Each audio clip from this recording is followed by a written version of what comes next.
Brian Geddes here from the IGN Xbox team with a video review of Grid.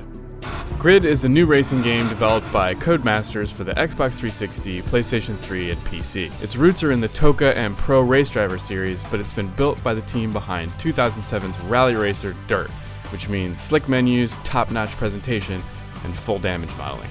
Grid is essentially the answer to the question, what if we took the Dirt engine, souped it up, and applied it to on-road racing? The result is an intense, heavily racing-focused experience that grabs you from the starting line and refuses to let go. You start out as a freelance racer, driving for cash to gather enough funds to start your own racing team, which you'll be able to personalize and brand as you see fit. Once you're legit, you'll start earning reputation and climbing the ranks. All three regions, the US, Europe, and Japan, are open to you from the beginning, and racing fans will find a bit of everything to get going. There's drift, touge, muscle, tuner, open wheel, touring, endurance, and more to master. And each time you compete, you'll build your rep, earning more the better you do. As you progress, you'll earn name brand sponsorships that pay out based on performance, unlock higher levels of competition, and gain the ability to hire a teammate. Each driver in Grid has a specialty, and you can hire and fire yours based on your immediate needs. It'll cost you, but if you find the right person, they'll quickly pay off by earning your team extra cash and rep with team wins. Grid is a great looking game. The city tracks shimmer at night, the Japanese mountain roads roll with fog, and the cars are modeled beautifully. All the more fun to smash them to tiny bits.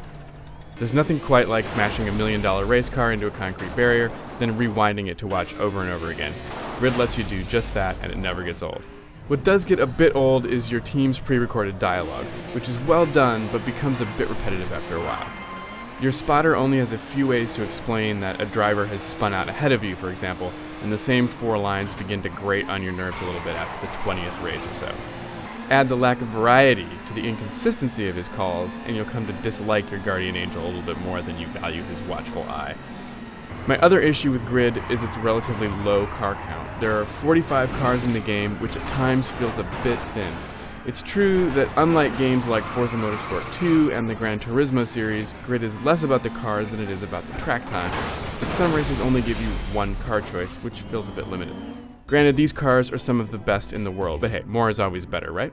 Unlike some of its competitors, Grid doesn't let you tinker under the hood. If you don't like how that Lambo corners, there are very few things you can do about it. To me, that's not necessarily a bad thing. Personally, I'm not one of those people who enjoys poking around in menus, sliding camber adjusters, and tweaking my drive shaft. Luckily, I didn't find much of a need to.